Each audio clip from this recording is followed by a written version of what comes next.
भागवत जी के नवम स्कंद में राम जन्म की पावन कथा का वर्णन श्री व्यास जी महाराज करते हैं। प्रारंभ होता है दसम स्कंद। दसम स्कंद में यदुवंश का वर्णन किया गया। यदुवंश में मथुरा के राजा हैं उग्रसेन। उग्रसेन जी दो भाई हैं, देवक और उग्रसेन। उग्रसेन के पुत्र का नाम है कंस और देवक की पुत्री का नाम है देवकी। कंस अत्याचारी, आताताई और दुष्ट है, लेकिन कंस में एक अच्छाई है कि कंस अपनी चचेरी बहन देवकी से परम स्नेह रखता है, अपनी बहन को बहुत चाहता है। जब देवकी का विवाह वसुदेव जी के साथ हुआ तो देवकी के रथ का सारथी बन के देवकी को छोड़ने कंस जा रहा है और मार्ग में आकाशवाणी हुई, पथि प्रग्रहिणम कंसो मां भास्याः शरीरवा हस्यास्त्वामष्टमो गर्भ हन्तायां बहसे अबुध। आकाशवाणी हुई है, अरे मूर्ख कंस, बड़े उत्साह के साथ जिस देवकी को अपने रथ पर बिठाल करके ले जा रहा है, इसी देवकी के गर्भ से जन्म लेने वाली 8वीं संतान तेरा वध करेगी। आकाशवाणी ऐसा कह के बंद हो गई। कंस ने रथ रोका, रथ से उतरा, तलवार निकाल ली कि जब देवकी नहीं रहेगी तो संतान कहां से होगी। वसुदेव जी महात्मा थे, शाम दाम दंड भेद 4 नीतियों से समझाया, कंस नहीं माना।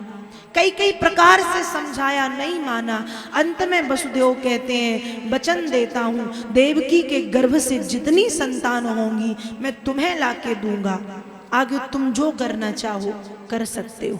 कंस जानता है वसुदेव वचन के पक्के हैं, इसलिए देवकी वसुदेव जी को छोड़ दिया। समय बीतने पर एक पुत्र की देवकी को प्राप्ति हुई, नाम रखा गया कीर्तिमान। वसुदेव जी हृदय पर पत्थर रख के उस बालक को कंस के पास लाए। कंस कहता है, ये छोटा सा पुत्र मुझे कैसे मारेगा, मेरा शत्रु 8वां पुत्र है, मैं उसे ही मारूंगा। वसुदेव जी प्रसन्नता के साथ घर आ गए, पर यहाँ नारद जी पहुंच गए और नारद जी का तो काम ही है, एक ही तो काम है, यहाँ की बात वहां करना। मीडिया थे, मीडिया प्रभारी थे उस समय नारद जी। अब यहाँ की बात वहां, यहाँ की बात वहां, और बस आ गए कंस के पास और कहते हैं तुम तो बड़े भोले निकले कंस। कंस ने कहा क्यों नारद जी? अब नारद जी भी कहते अब गलती कर ही दी है तो अब मैं क्या कहूं, जाने दो। अब कंस ने कहा नहीं नहीं बताओ। अब नारद जी बताने तो आई थे।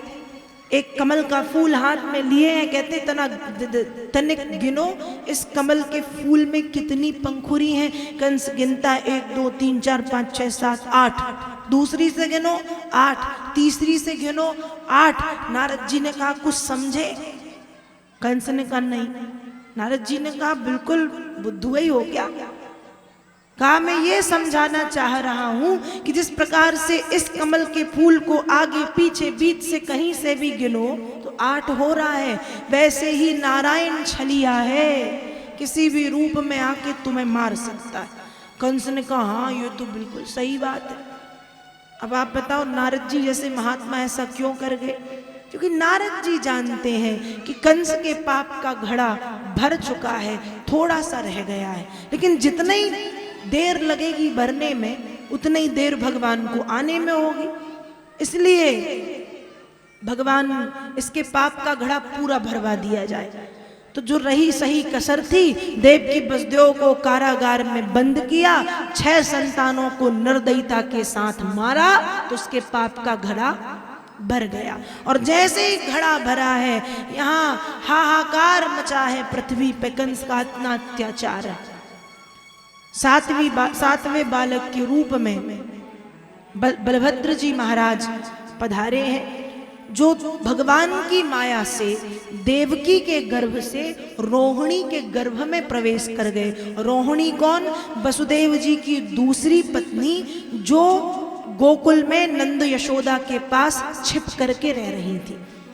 तो जो 7वां गर्भ था वो संकर्षण क्रिया के द्वारा भगवान की माया से देवकी के गर्भ से रोहिणी के गर्भ में प्रवेश कर गया।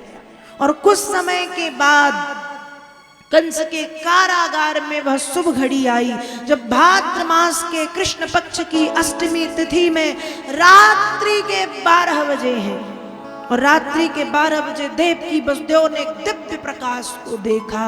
तम अद्भुतम बालकमं भुजेक्षणं चतुर्भुजं शंख गदायुधायुधं श्रीवत्स लक्ष्मंगल शोभिकौस्तुभं पीतांबरम शांद्रपयोध शोभम। एक अद्भुत बालक।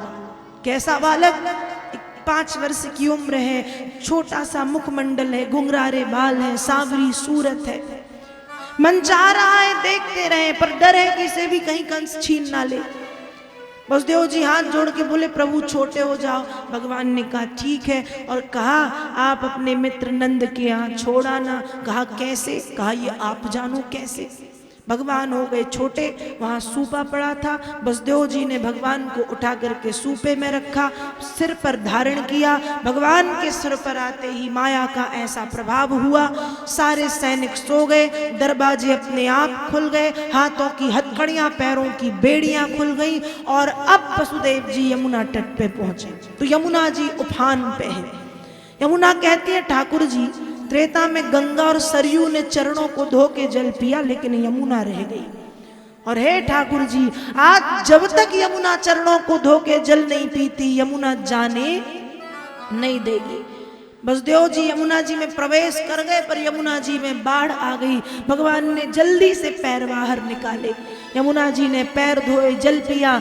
वसुदेव जी के पैरों के नीचे से यमुना मैया बहने लगी। यहाँ वसुदेव जी लाला को लेकर के गोकुल पहुंचे। यशोदा मैया के बाजू में लाला को लिटाया। मैया ने एक बिटिया को जन्म दिया था, उस बेटी को उठा करके वापस आए। जब वापस आए तो माया का प्रभाव समाप्त हुआ, कारागार के दरवाजे बंद हुए, पहरेदार जाग गए। कन्या ने जोर जोर से रोना शुरू किया। कंस तलवार लेकर के आया, देवकी के हाथों से उस कन्या को छीन के पत्थर पर पटक दिया, लेकिन वह कन्या पत्थर पर नहीं गिरी, आकाश में उड़ गई, सिंह पर सवार हुई, अष्टभुजा फैला करके कहती है, अरे मूर्ख कंस, तुझे मारने वाला हो चुका है। आकाश मार्ग में बाजे बजने लगे, दुंदुबियां बजने लगी, देवता पुष्प वृष्टि करने लगे, शंख घंटी बाजे नगाड़े बजने लगे, प्रभु की स्तुति गाते हैं।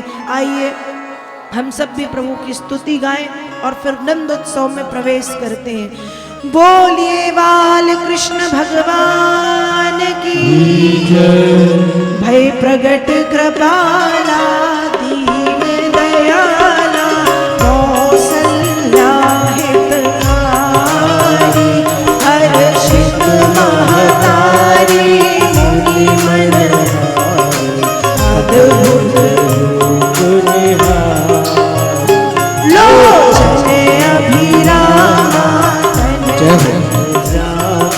निज आयुध भुज चारी भूषण वनमाला नयन विशाला शोभा सिंधु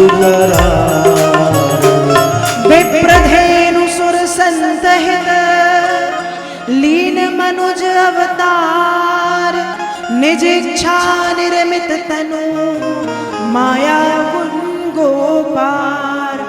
बोलिए बाल कृष्ण भगवान की। और नंदगांव में नंदोत्सव मनाया जाने लगा तो भाव से ताली सेवा करते हुए सभी गाए।